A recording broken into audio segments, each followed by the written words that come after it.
Chelsea versus Arsenal first 11. Yeah. Robert Sanchez, David Raya. Robert Sanchez, David Raya. I'll give it to David Raya. Julian Timber.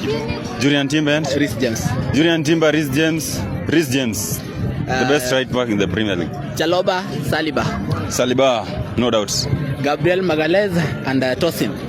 Gabriel Magalhaes. For the left back, let's go with Hinkapie and Joel Hato.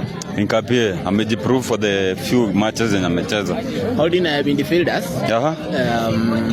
Zubimendi and Caicedo. Lakini sikatai Zubimendi amekuwa on top, but Caicedo ana deserve that spot because of experience. Enzo Fernandez, Martin Odegaard.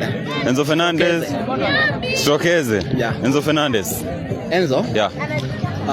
Cole Palmer or Declan Rice. That's tough. Both players ni wanoma in big matches pia. Tukiangalia on the current performance, I'll give it to Declan Rice. Declan Rice. Yeah. Bukayo Saka, we can use Estevao.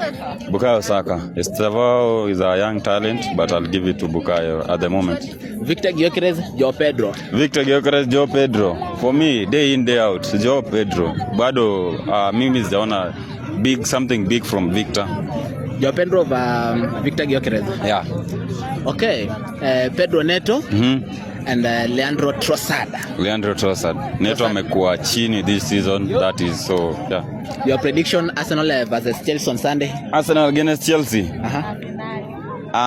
This game na feel Chelsea wanaenda ka underdogs.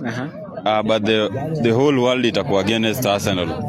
The fact that Arsenal I think Arsenal deserve to win, but as a Man United fan, I wish Chelsea to win or draw.